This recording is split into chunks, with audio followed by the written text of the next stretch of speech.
सास, माँ, बहू और बेटी।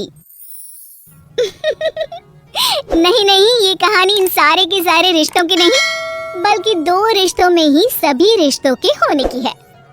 अरे बहू, मेरे और तेरे ससुर जी की रोटी मत बनाना, मैं बना लूंगी, दिन तक ठंडी हो जाती है। बहू जो कि एक वर्किंग लेडी थी। नहीं नहीं माँ जी, मैं अच्छे से कपड़े में लपेट देती हूँ ना, आप क्यों मेहनत करेंगी, माइक्रोवेव में गर्म कर लेना। अरे नहीं बहू, मेहनत मत कर, वैसे भी ऑफिस में कम मेहनत होती है क्या, जा रहने दे। लेकिन बहू मानती नहीं, वो सास ससुर की रोटी बना कर ही जाती है। दोपहर में खाने के वक्त ससुर जी कहते हैं, अरे बहू को रोटी बनाने के लिए क्यों मना कर दिया, क्या हो गया, ठंडा ही तो खाते आए हम लोग हमेशा से। अरे वो क्या है ना, सुबह ऑफिस जाती है, घर का सारा काम करने में वक्त लग जाता है, अरे थकती है वो अलग, तो मैंने सोचा बहाने से ही थोड़ा कम काम करवाऊं। ससुर मुस्कुरा रहे होते हैं, ये तो अच्छा है, बहू को समझना जरूरी है। वक्त बीत रहा था, घर में सब खुश थे कि एक दिन, माँ जी आप शाम को थोड़ा टहलने निकला करें, घर पर रह रहकर हड्डियाँ जाम होती हैं, पापा को भी ले जाया करिए, मैं वक्त पर तो आ जाती हूँ। बहू ठीक 5 बजे ऑफिस से घर आ जाती है, फिर चाय नाश्ता बनाकर सास ससुर के साथ बैठती, उन लोगों को सारा दिन का हाल बताती।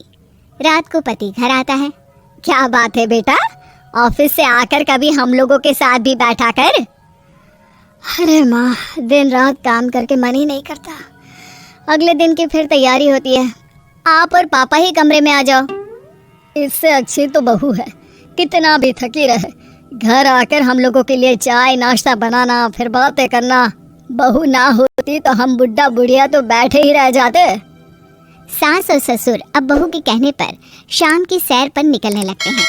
सास की कई सहेलियां बनती है तो ससुर को भी कुछ बुजुर्ग लोगों का ग्रुप मिल जाता है। कैसा रहा सहेलियों के साथ शाम का वक्त, हम लोगों ने तो भाई खूब योगा किया। अरे हम लोगों को गप्पों से फुर्सत ही नहीं होती। वैसे मिसेस मल्होत्रा आज बहू के बारे में कुछ बोल रही थी, तभी वहाँ ऑफिस से बहू आ जाती है जो जींस और टॉप में होती है। क्या बात है माँ, क्या कह रही थी आपकी सहेली आपकी बहू के लिए। सास इस बार बहू को कुछ अलग तरीके से देखती है और उल्टा सवाल ही दाग देती है। क्या कह रही थी वो हटा, ये बता तेरे ऑफिस में तो मर्द भी काम करते होंगे ना।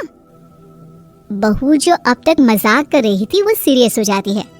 मर्द होंगे नहीं माँ जी, मर्द ही ज्यादा हैं, हम 5 ही लड़कियां हैं ऑफिस में। अरे तो अच्छा लगता है क्या ऐसे कपड़े पहनती हो, कल से तुम ना साड़ी पहनकर ऑफिस जाना, और हाँ शाम का नाश्ता थोड़ा जल्दी बनाया करो, नाश्ता बनाकर बाद में ही ऑफिस के कपड़े चेंज करने जाना।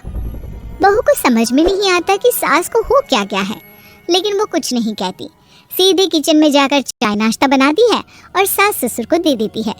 अगले रोज बहू ऑफिस के लिए तैयार होती है तो खूब सुंदर सी साड़ी पहनती है और ऑफिस के लिए निकलने से पहले सास और ससुर के पैर छूती है और निकल जाती है।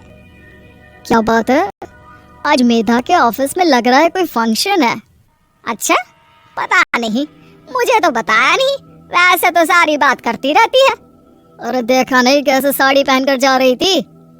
अरे वो तो मैंने ही बोला है उसे। अरे अच्छा लगता है क्या रोज रोज ऐसे सूट या जींस में जाना, बहू हो बहू बनकर रहो, और आप भी ना मेधा मेधा मत किया करिए, बहू बोला करिए, सर पर चढ़ जाएगी तो दिक्कत हो जाएगी। सास अब बहू को बहू जैसा रखने लगती है, हर बात पर रोका टोकी, हर बात पर ताने।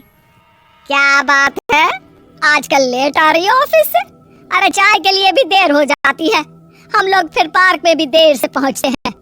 सभी की बहुएं वक्त से चाय नाश्ता करा देती है अपने सास ससुर को, बस एक तू ही है जो उस वक्त ऑफिस से निकलती है। माँ जी, वो एक रास्ता पुलिस वालों ने न जाने क्यों बंद कर रखा है, जिसके कारण ट्रैफिक ज्यादा हो जाता है, मैं कोशिश करूंगी कल वक्त से पहले निकल जाऊं।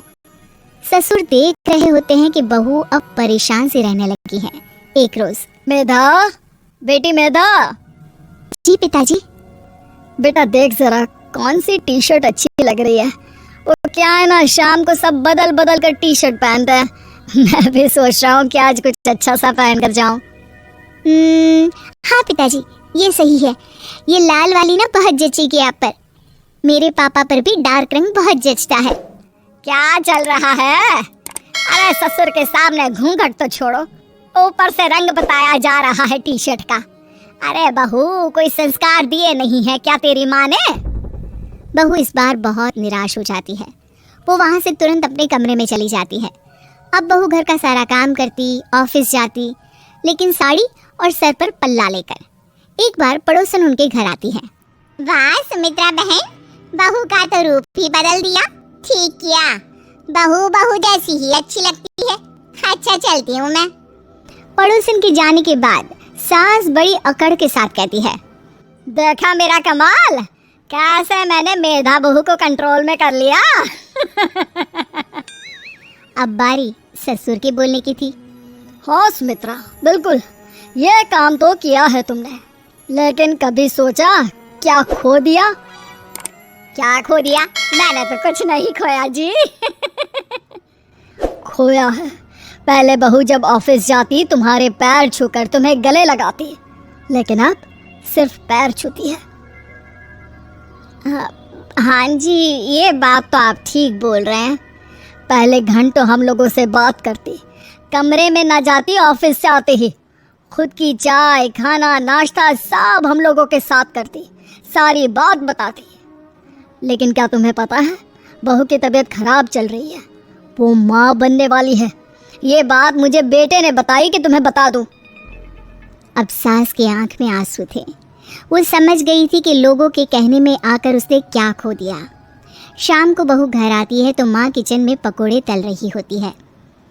अरे माँ जी, आप रहने दीजिए ना, मैं आ तो रही थी। अरे नहीं, जा तू चेंज कर ले, मैं नाश्ता और चाय टेबल पर ही लगा रही हूँ मेधा। सास के मुंह से अपना नाम सुनकर बहू को बहुत अच्छा लगता है। माँ जी, कोई गलती हो गई है क्या? मेरे होते हुए आप काम करें, ये ठीक नहीं है।